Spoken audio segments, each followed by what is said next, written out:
On November 5th, the United States voted to elect a president. But on top of that, there were countless local elections as well, including several transit funding measures. Several of these passed, giving places like Columbus, Ohio, and Nashville, Tennessee massively improved transit for decades to come. However, several transit measures also failed. One of these failed measures was San Diego County's Measure G. I moved to San Diego a couple months before the election and voted for Measure G because it would bring a stronger transit system to the region. However, it still didn't pass. Let's look at what Measure G got right, what it got wrong, and what we can do to ensure a successful transit measure next time.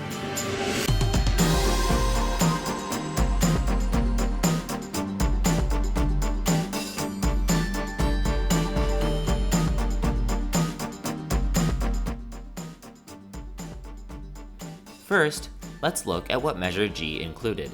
It wasn't just a transit measure, but about 2/3 of its funds would have gone to regional transit.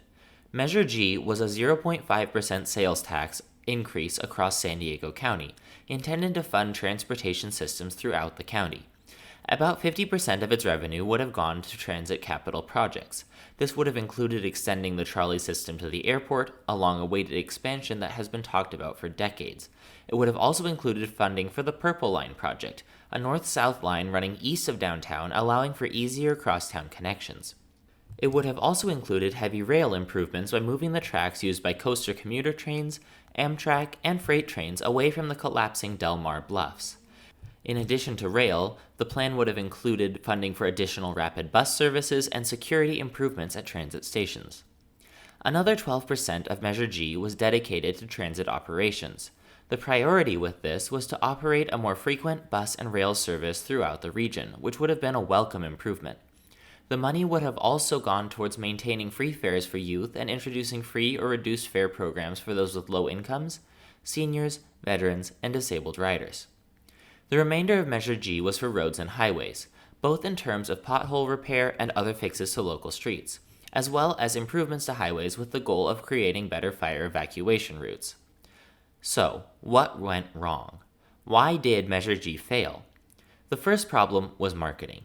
Measure G was seen as something that would mainly benefit San Diego proper, and not provide benefits to the residents of the rest of the county. While this wasn't the case, and Measure G would have made improvements to transportation county-wide, it was marketed by opponents as San Diego taking money from the rest of the county for its own projects, which caught on with the more fiscally conservative residents of places like North County. The second issue with Measure G was that it was simply too expensive and too ambitious. San Diego County is more fiscally conservative than other coastal counties in California, and residents are wary about spending too much money on their taxes.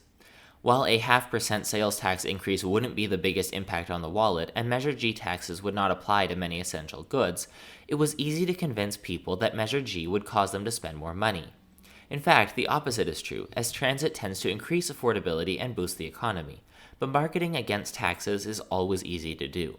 My personal issue with Measure G, however, is that it didn't really focus on a lot of the key issues with our region's transportation system.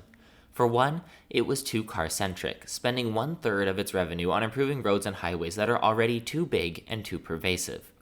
I think that this part of the budget would have been much better spent on bicycle infrastructure, which is severely lacking in most parts of the county.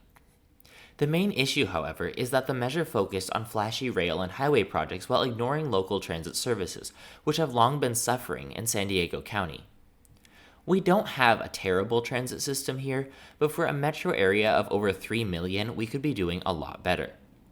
MTS, the bigger of the two transit agencies and the agency that serves San Diego proper, as well as its eastern and southern suburbs, is a good example of this.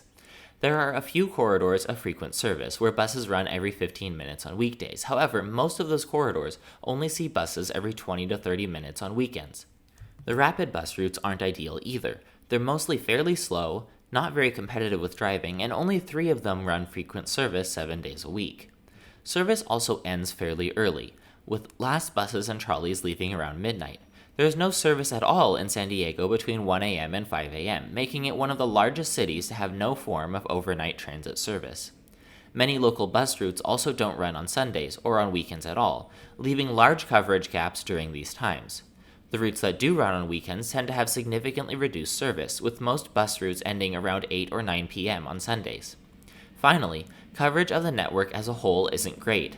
There are entire neighborhoods in San Diego proper with no bus service, and the gaps get even bigger when you zoom out and look at the county, with gaping holes in the local and regional bus networks. Things get even bleaker at North County Transit District, where some corridors are only served during peak hours, such as the one I commute on, Palomar Airport Road.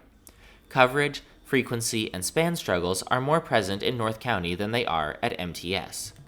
If I had been in charge of Measure G, I would try and fix these more immediate issues with the transit system before working on fancy rail projects.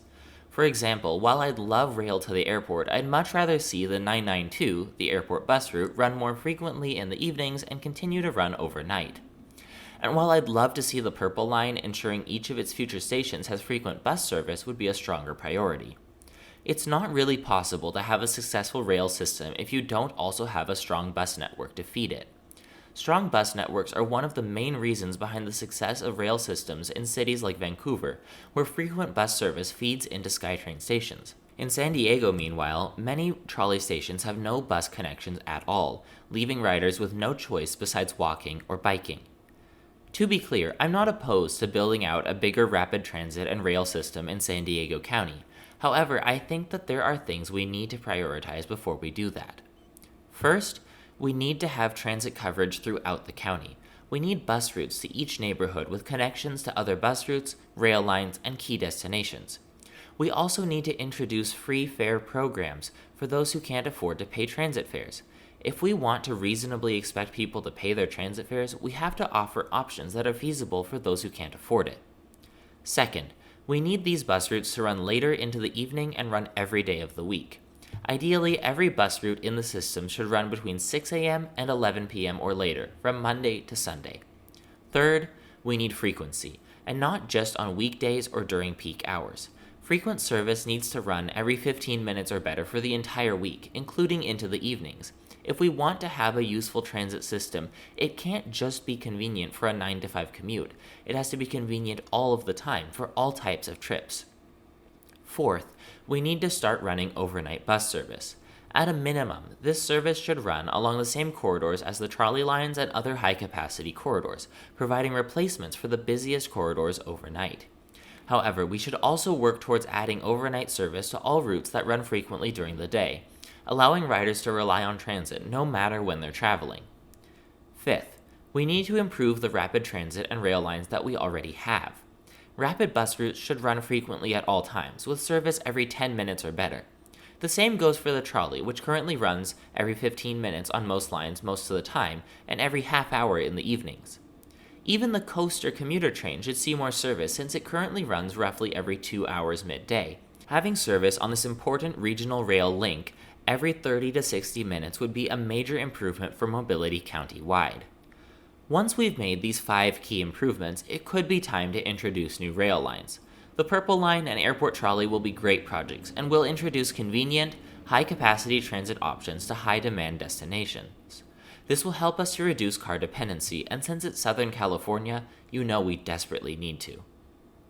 Transit funding and planning decisions are always a matter of trade-offs and priorities. We can prioritize flashy new rail systems that won't see much ridership, or we can prioritize a strong local transit system, one that enables any kind of trip at any time of day, and then supplement it with rail when the time is right. If you ask me, prioritizing a strong local system is more important, and that's precisely what we could do when we try again with Measure G.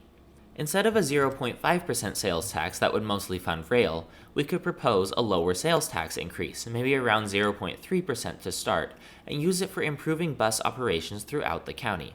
Sure, it's less flashy than rail, but it's the best way to improve mobility throughout the county by providing reliable, useful transit for everyone who wants to use it.